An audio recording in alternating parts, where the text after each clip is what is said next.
Welcome again, my co-hosts.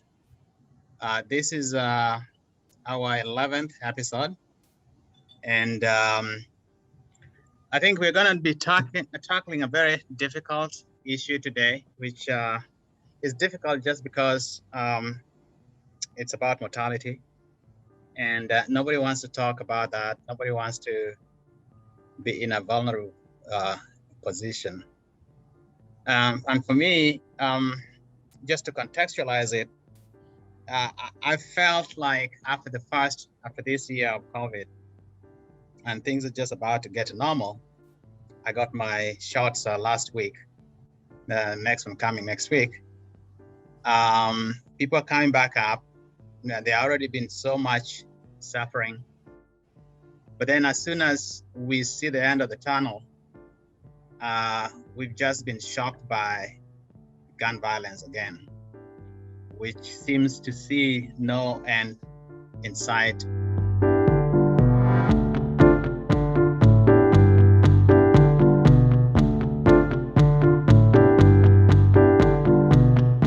Was it yesterday morning or this morning that there was another shooting in California where a 5-year-old was killed as well? So that's bad enough. And it comes ahead of Easter and Passover this coming weekend, right? Right. And so this is when, the Christians are celebrating the resurrection of Jesus Christ. And in Judaism, you have Passover. And so it is just good that we discuss something that would be considered maybe an overcoming of death, or if there is death that we can talk about, how does it affect our lives? And when I saw this video that the New York Times posted, is a documentary out of Mexico City. I thought it was very intriguing. It just reminded me about why I have been so much scared of death for a long time. From the age, I think I remember when I was in third grade, when one of us classmates passed on, a kid, and we had to go to the funeral. And that traumatized me for the rest of my life. And every time I kept on thinking about, what about if my mother died? What? Right now, I'm an old person. And How old? Comments. Oh, yeah, right. How old? Yeah, I'm an old person. I just celebrated, I'm going to celebrate 52 in July. And you know what's going on? Last week on Friday, we had a scare. My mom is on dialysis. That's how she lives. And we didn't know what was happening. She was taken to the hospital. She just got out of the hospital yesterday.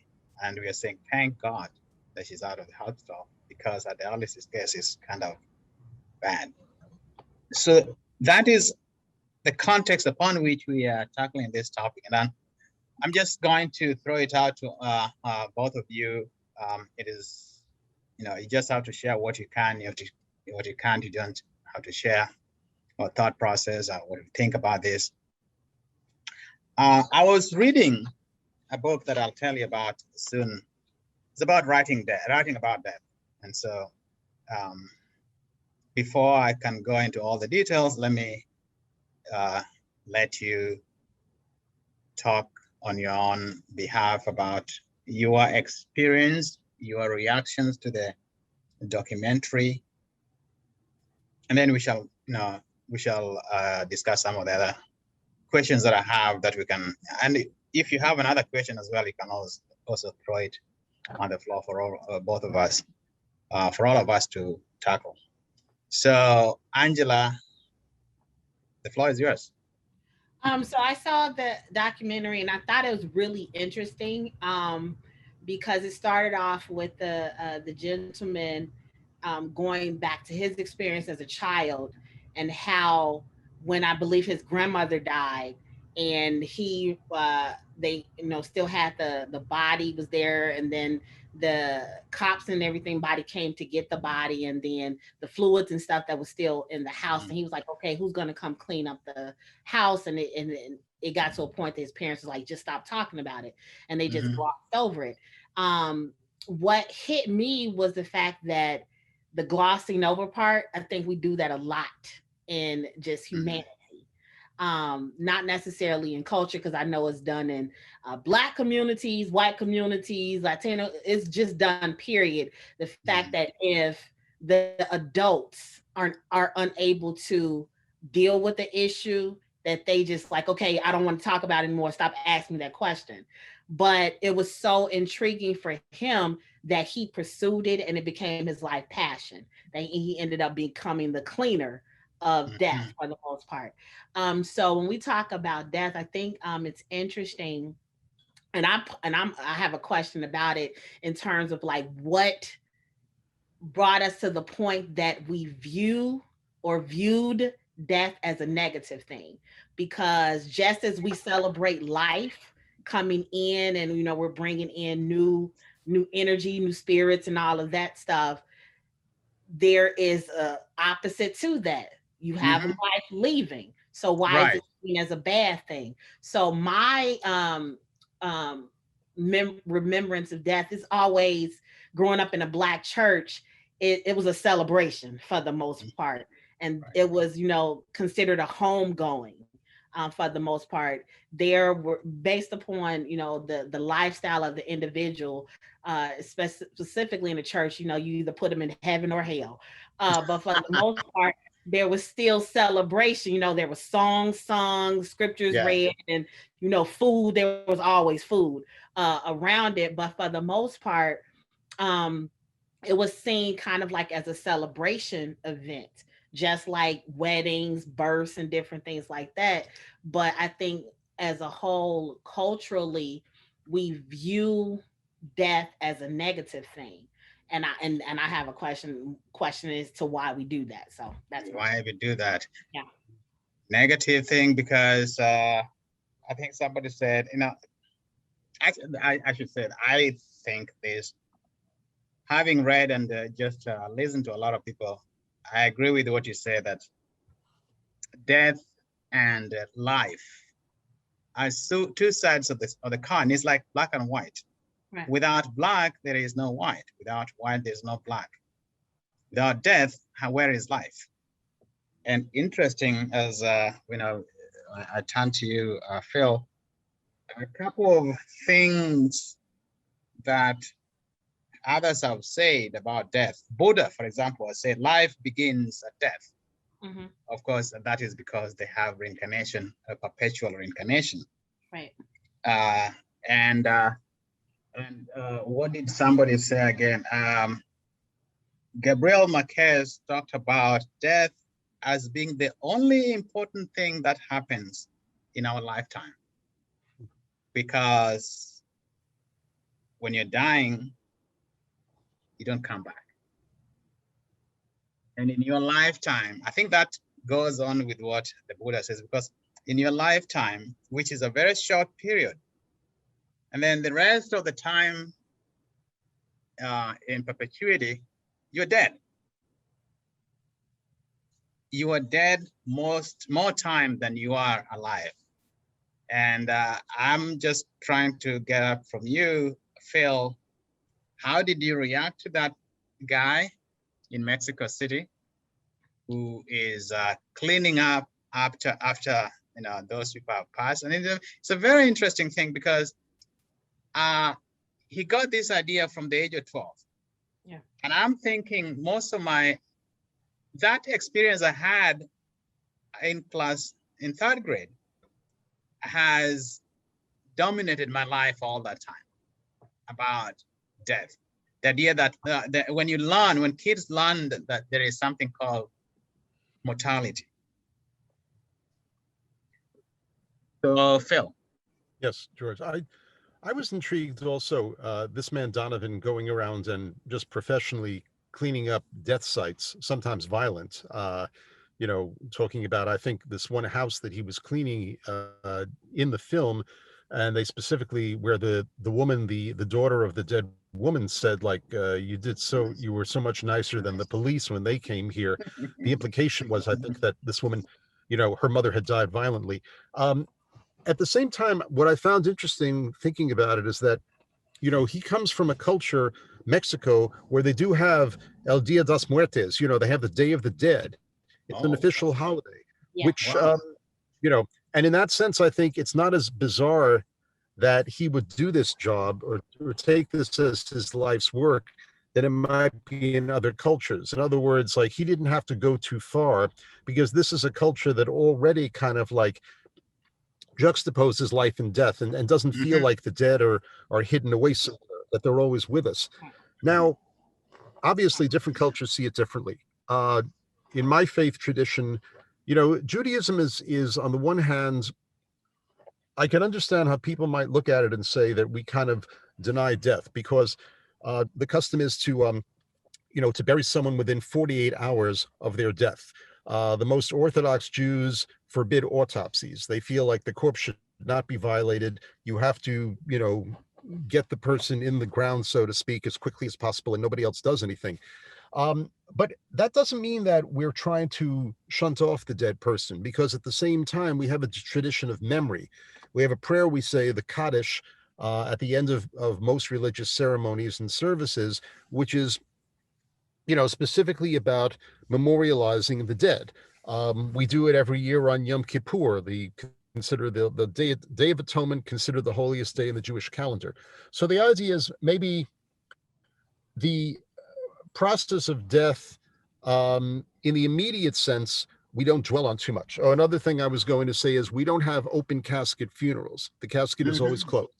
Oh, wow. But at the same time, once that ceremony is complete, and once the person has left this world, so to speak, we do not forget about him or her. It's the obligation of the children, or even grandchildren, to honor them that way, or at least, if they don't do it personally, then the congregation that I belong to, um, at each week, basically, they print a list of, these are the members who died in at this time years ago. Even if it was like 20 or 30 years ago, their names are put up there.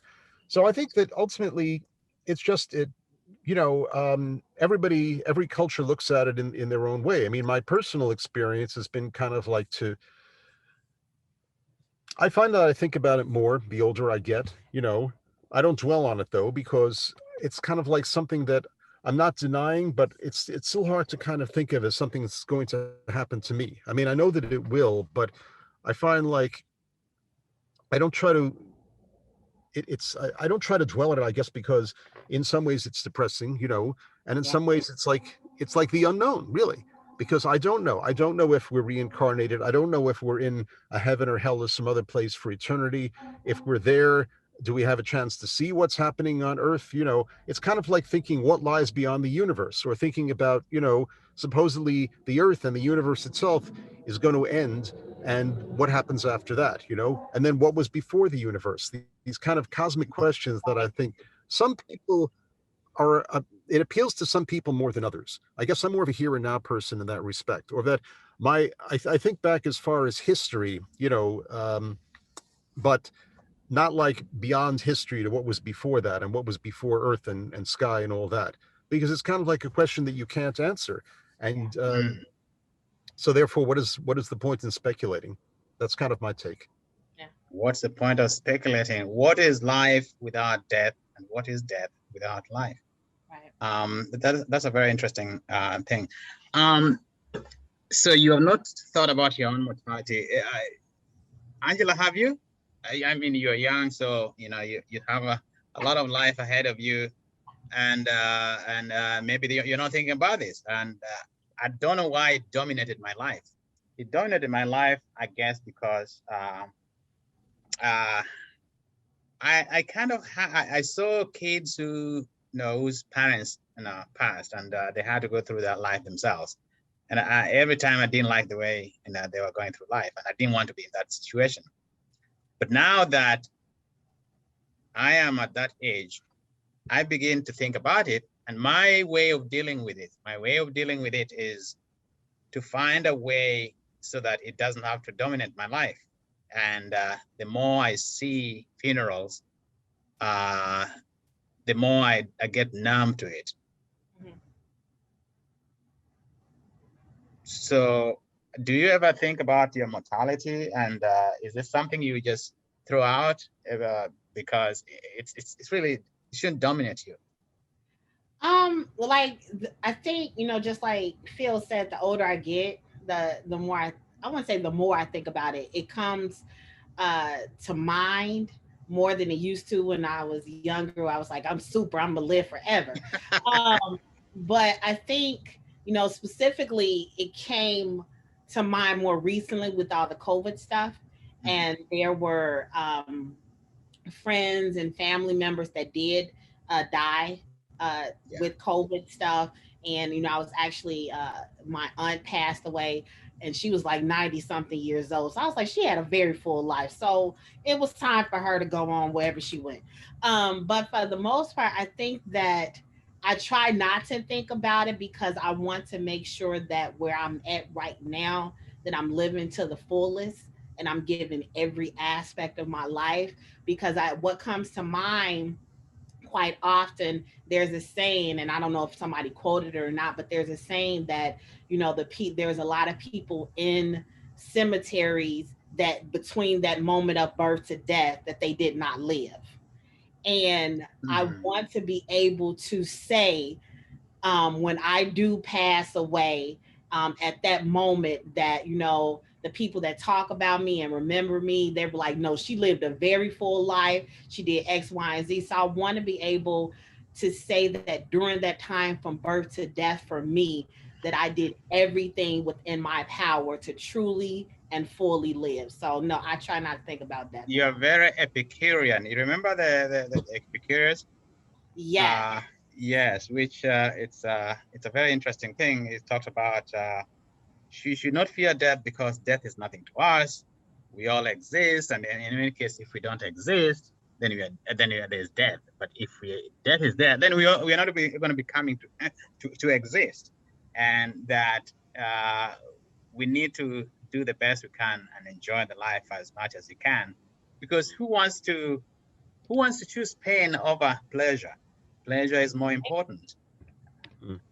That is an interesting thing, because if you choose to dwell on it and to dominate your life, chances are you're not going to enjoy your life, and you're not going to have a full life. And a full life, if you think about it, is what? Just existence. Yeah. Loving, paying taxes, coming on Zoom.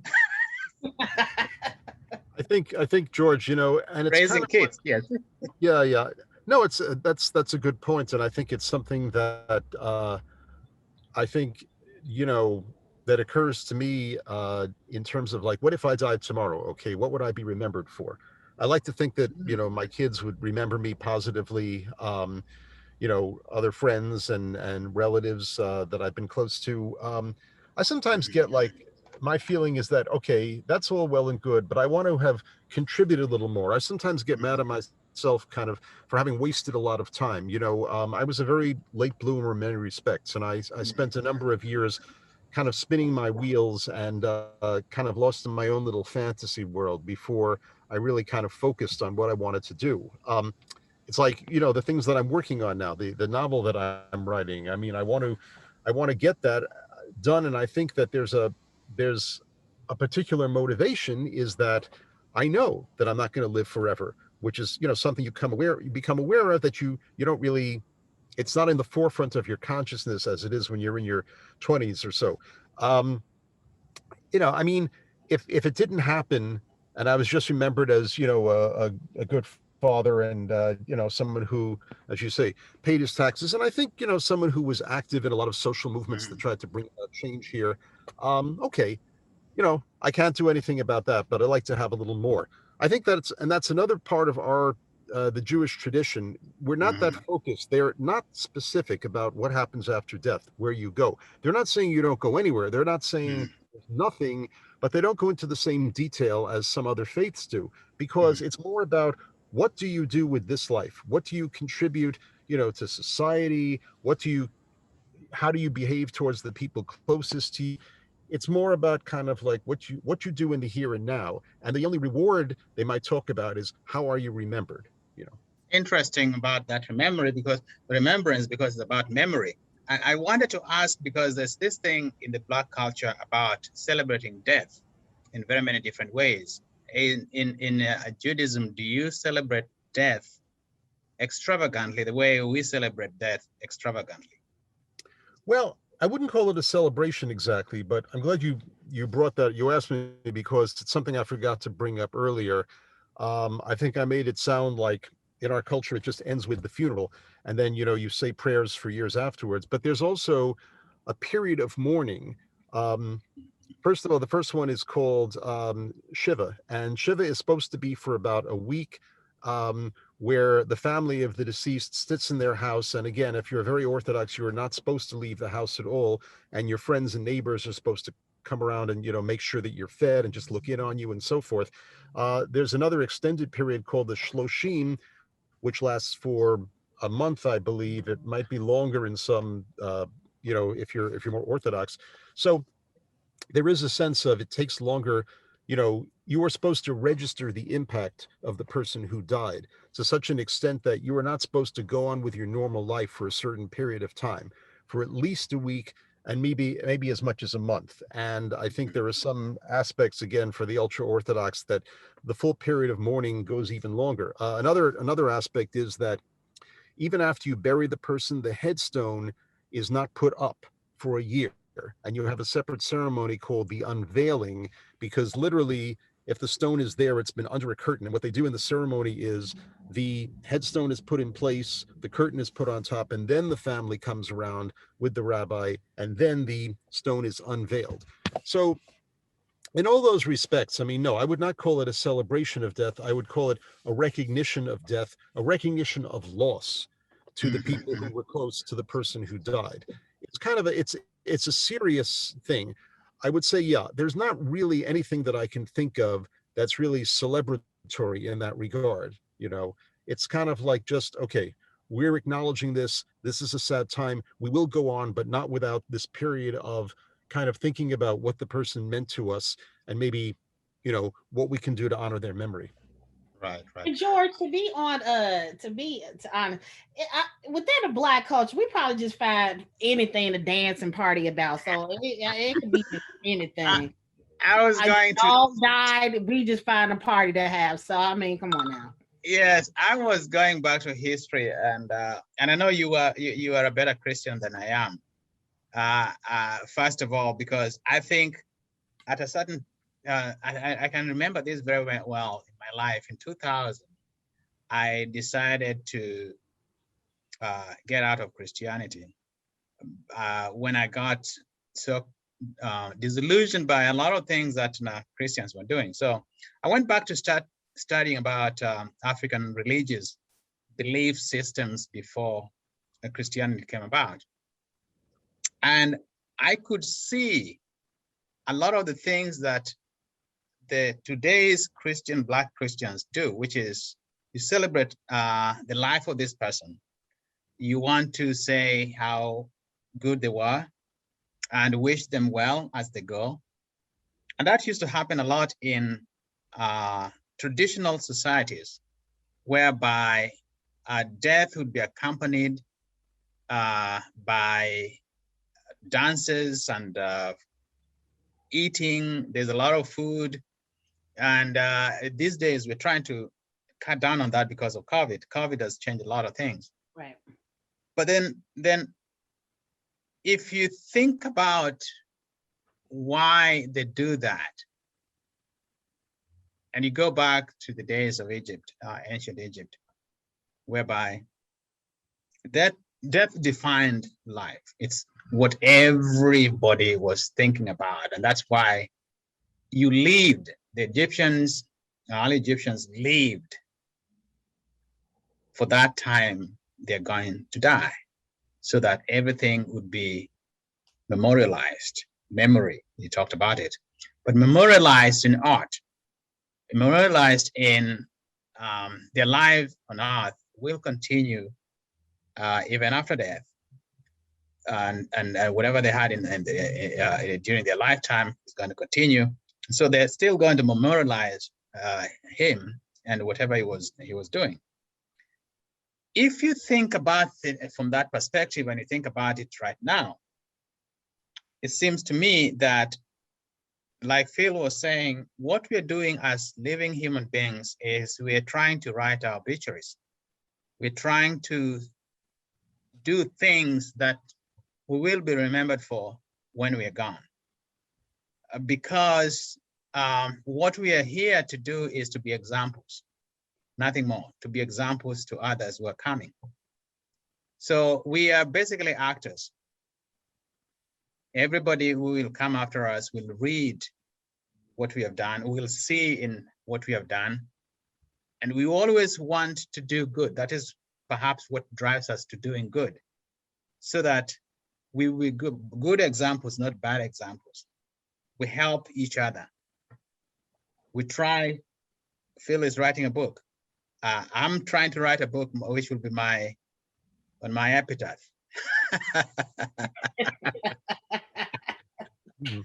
And that is because I've been thinking about this for a very long time, and I decided this past 2 years that, listen, I need to finish this before, because I don't know when it's going to happen. The good thing with death is that it doesn't announce. Right. So I mean, you want to be remembered as a good dad, as a good husband, as a good person, as a good New Yorker, good person within your community. But then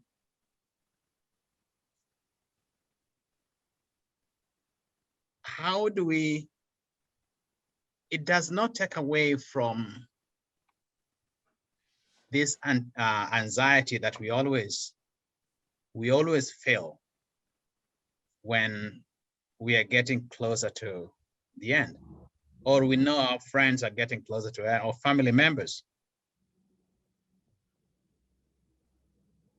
And certainly we are not the only one, because the animals do the same thing.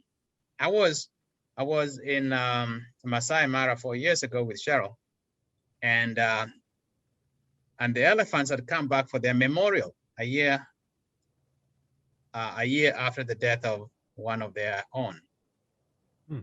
So Phil, I mean, coming back is not just a Jewish practice. It is a practice for a whole lot of people, including animals. Memory is what we live for, don't you think?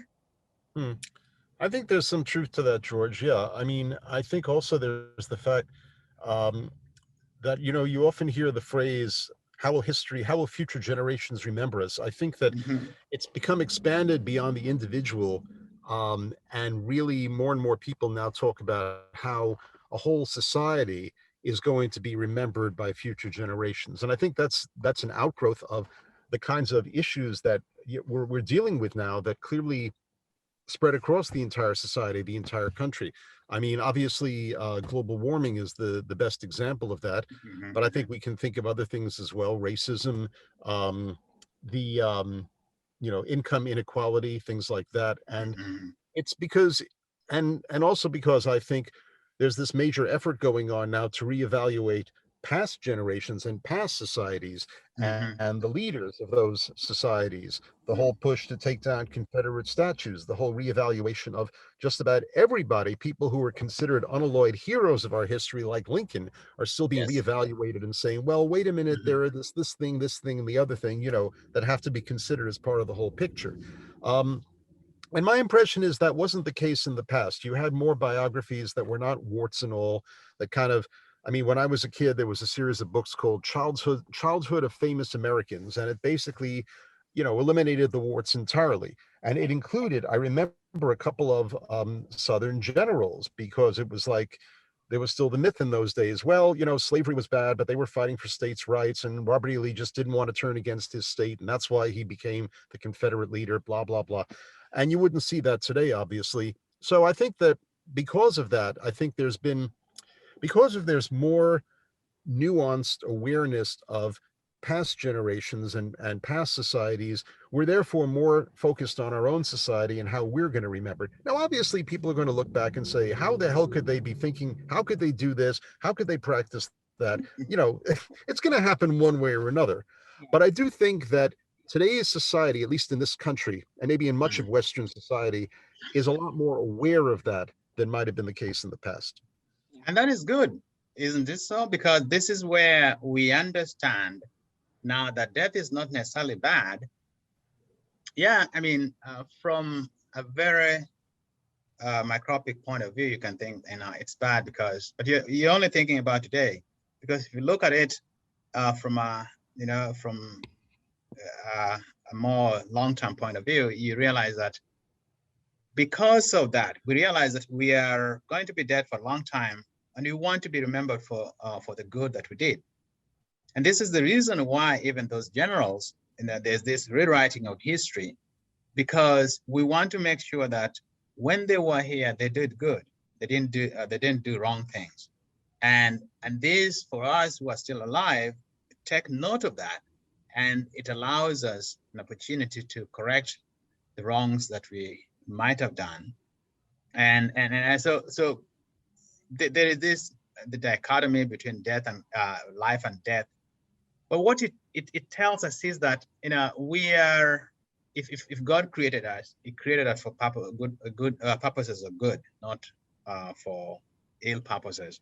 And so for us here, if we sleep, yes, everybody sleeps, but we have to make sure that we correct all the ills that we may get ourselves trapped into. And that means that death and memory go together.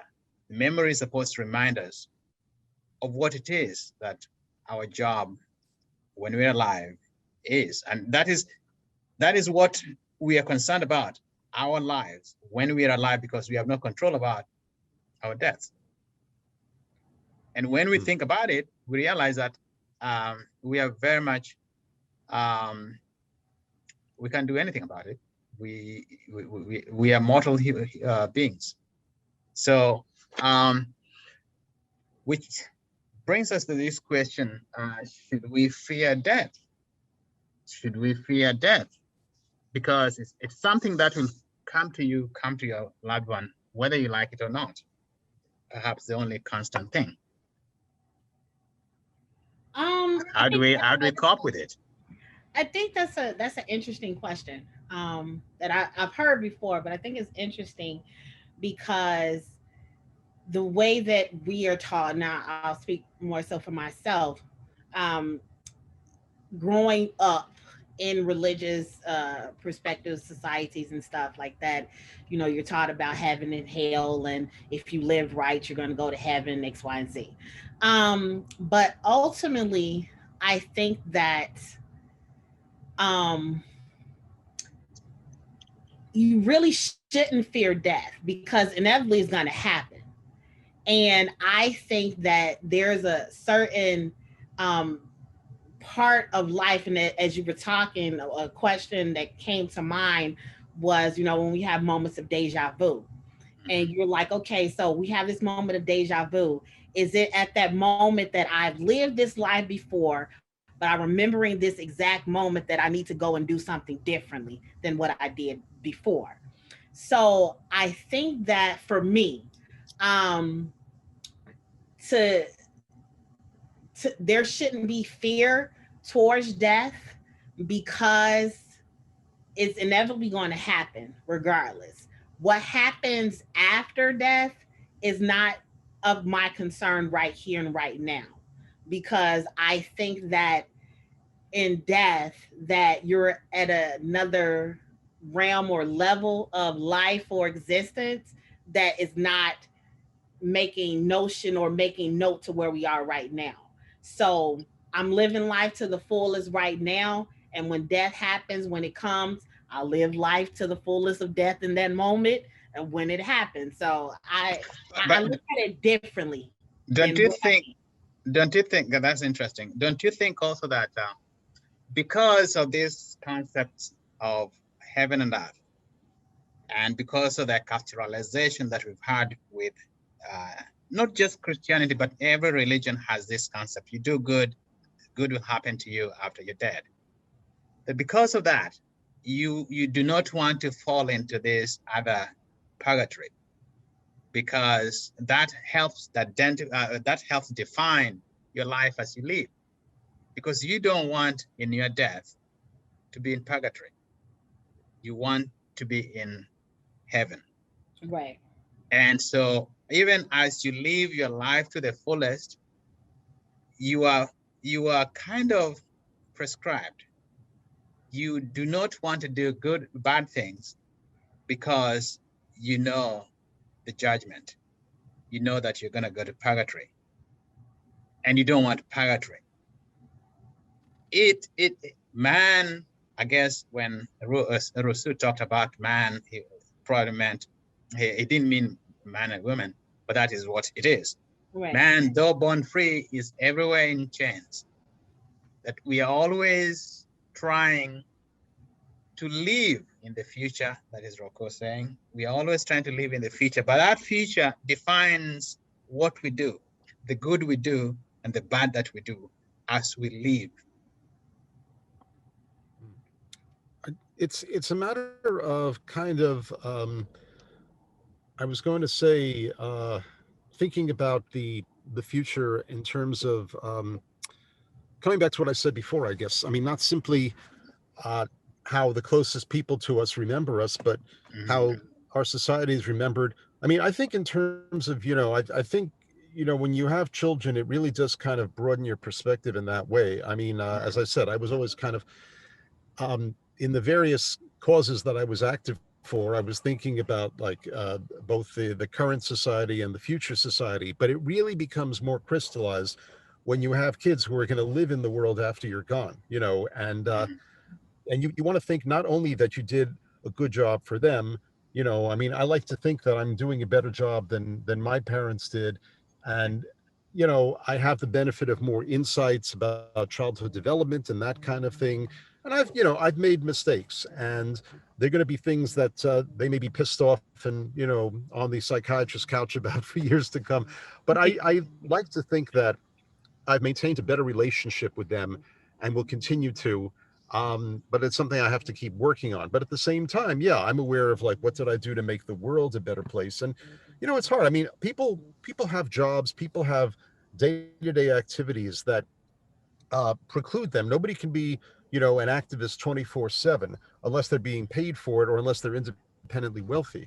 But it's Mhm. just a matter of thinking, how much can I do? Okay. Whether it's in Mhm. terms of voting or giving money or just kind of, taking out the recyclables or, buying. I mean, I have a hybrid car, okay, rather than a gas guzzler, Mhm. that kind of thing. And just kind of in what little way can you contribute to making things better? um, I'm not saying I do every day. I fall short like everybody, but at least have Yes. the idea in your head so you can do as much Mhm. as you can. Yeah. That's really good, because if we didn't have that idea, I think we won't be able to make changes. I think we get better because at everything we do, we get better because we always think about our mortality, because we realize that we are reduced to our most finite. And when we are reduced to our most finite, we realize that we are very small. Hmm. But we are small within this large society, that a society cannot change without the smallest unit, the finite unit, changing or working towards a better today and a better tomorrow, Hmm. without us individually and collectively working for the greater good, because the greater good is what is good for personally, for each person, because we've seen how much related we are as humans. We are related from the individual family level to the community level and to the global level. We are all individually and collectively the same, but we're also different. Mm-hmm. And in our difference, we see our vulnerability. And in our vulnerability, we see a way to improve.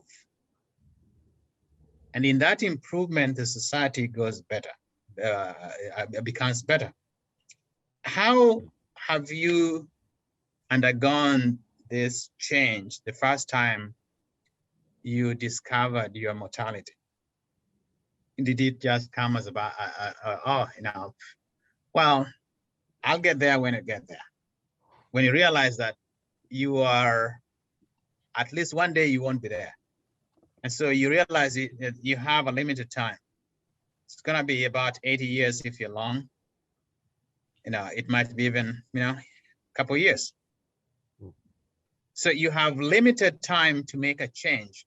And that change doesn't have, as you talked about it, that change doesn't have to be a lot. It just has to be what you can manage. Do you think you have made that change from when you realize that death limits how long, how much you can do, or how much you can enjoy this world? I don't think for me it was a sudden thing, really, because I don't know, I'm not going to say fortunate. I've had the experience of um, not, when I was growing up, not a lot of people really, um, I mean, there were older relatives, grandparents and whatnot who died. But again, it was a very kind of, when it happened, I was considered, I was too young to go to the funerals and so forth. And I hadn't maybe known them that long enough or been that close to them. I mean, I had my one of my grandfathers died before I was born, actually. And his widow lived to be, I was in my mid 30s when she died. But again, it's like she was living in Miami when I was in New York. So, I mean, there was a funeral and that was it. So in that sense, it didn't touch me in the same way. So I can't say that there was a moment when I suddenly realized, wow, I'm going to die too. I think it just became a gradual awareness over the years.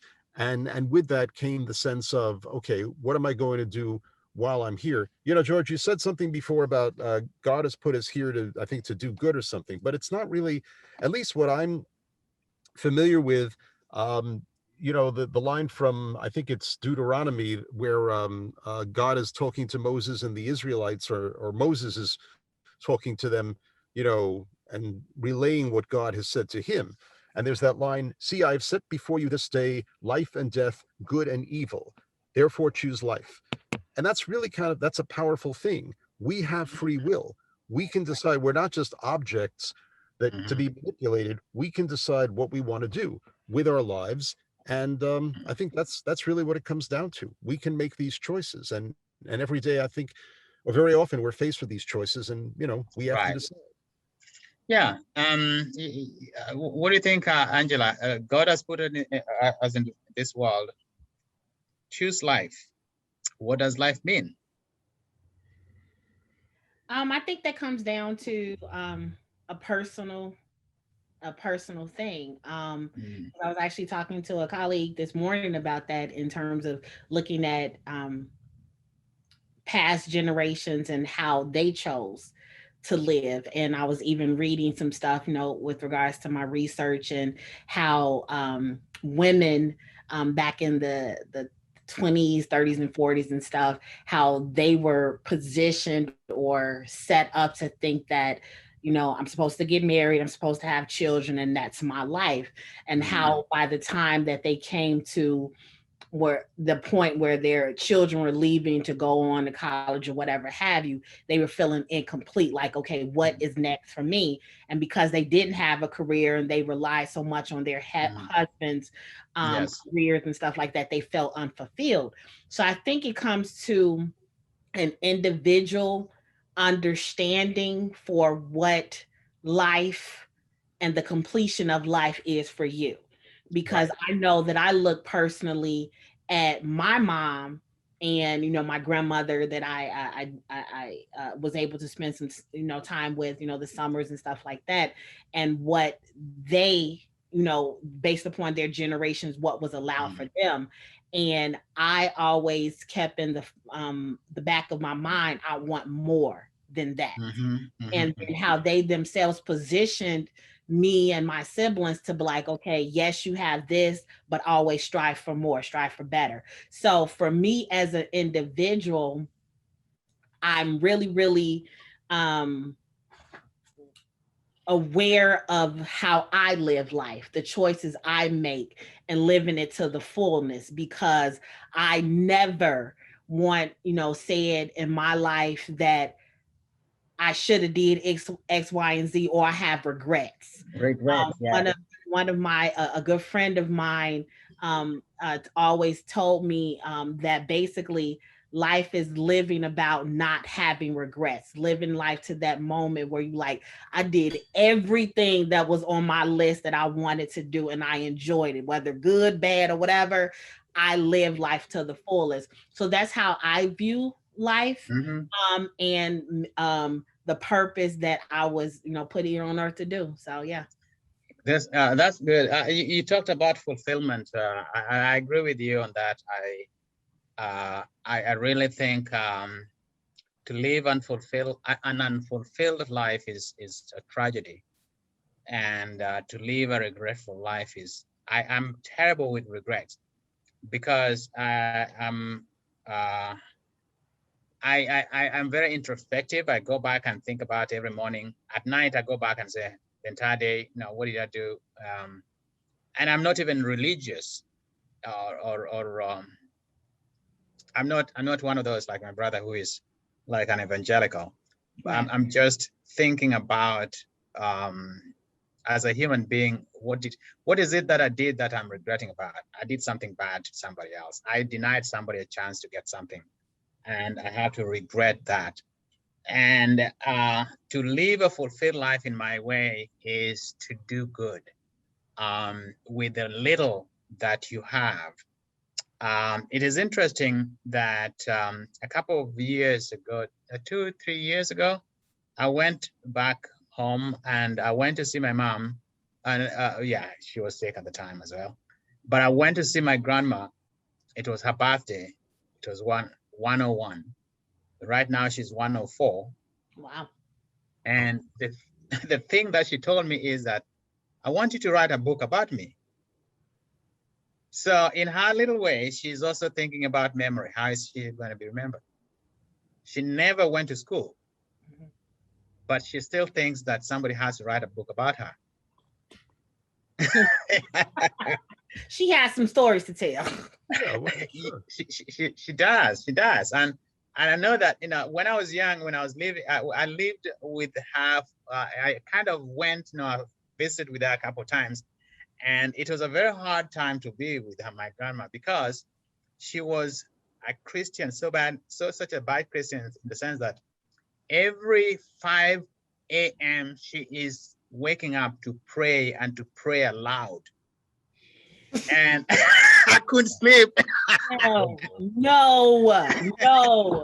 Just when I'm about to, and then she's praying, and she prays for everybody in this world. I mean, she goes one name after another, all of her grandkids and kids and relatives and all the rest. By the time she's done, a prayer goes for about half an hour. No. So in her way, that was her fulfillment. And then now she realizes her fulfillment is going to be something written about her. And so we all have to be fulfilled in our own way, hoping, in my way, that being fulfilled means doing good and doing something positive that you don't have to regret about. Let me just close by asking this question for both of you.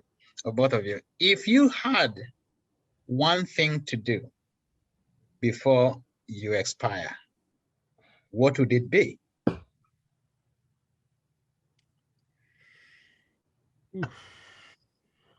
Really? I guess depends on how much time I found out I had left. If it was one of those when I was You remember that growing. story about that guy, Phil? You remember? There's a story about this Carnegie University professor. He was a computer professor a couple years ago, maybe 10 years ago. He was about 42, diagnosed with cancer, and he had about a couple months to live. And he wrote this book, and he started going to around campuses, talking about. It was a letter to his children, and it was very positive. So go ahead. Oh yeah, yeah. No, that's one thing. Of course, I was thinking of something a little more mundane. There was a TV series when I was growing up called Run for Your Life about a man who gets a diagnosis of that he has a terminal disease. They never specify what it is, of course, and they say he has at most 1 or 2 years to live. And so what he decides to do is like go off and have as many adventures as he can. But at the same time, he's trained as a lawyer, so he often like represents the downtrodden and the underprivileged. So he does good while he has a good time. And the joke really is that, okay, the show ran for more than 2 years. So after a while, I was like, wait a minute, we're supposed to die last year, so who knows? Yes, exactly. Zara, a fine actor, was the best thing about this show, but it was really, the premise was kind of ridiculous. But be that as it may, I was so I don't know. Maybe for me it would be a combination of that. I think I would not. No, I think it would be less of enjoying myself and more of trying to get things done and try to make the world better, whether it was for my kids or society in general. Do as much of that as I could in whatever time I had left. Because I've indulged myself a lot over my life, maybe too much. I've wasted a lot of time. And so really, I'm already of the mindset of, okay, get serious, buddy, because, come on, the clock is ticking.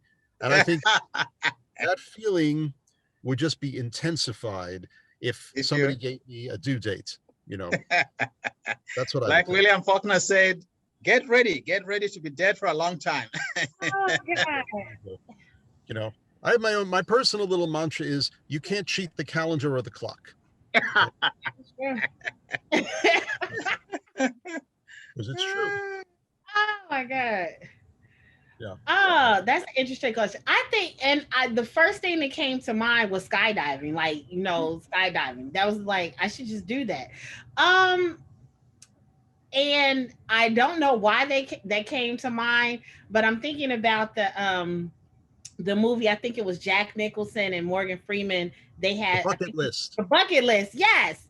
And I was like, and even though they were like in their 70s, 80s or something like that, they were like, let's go just do these last things before we die.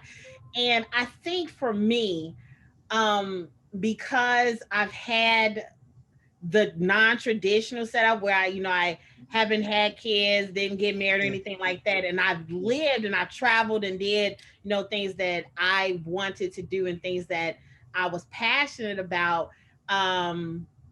So if I had I guess 48 hours to live, I would probably go after my bucket list and do all the stuff that I didn't get a chance to do. Oh yeah. Oh, that's good. I love having a good time. I really love having a good time. If I had an idea of when I'm going, after writing this book on death, which I'm doing right now, hopefully I don't die before I finish it. Right. Yeah. Yeah. I'm gonna go with family to have a big party. I like parties. Oh, that black stuff. We have a party. I do. Exactly. I have a party before you guys have a party. Yeah. I said you throw good ones. I've been to a few of them. Well, yeah. Let me know, and I'll be like first in line. I'm there. Yes. Yeah, I think it's good just to have friends and family around, and make merry and think about the good times. I think that is the best we can do. All right. Thank you so much, and this has been such a wonderful discussion about a very difficult topic. Yeah. Very difficult, but one that we cannot forget about. We cannot put it aside because it will be there. So for everyone out there, please, I hope you enjoyed this discussion. Don't forget to like, to share, and to subscribe to our podcast. Until next time.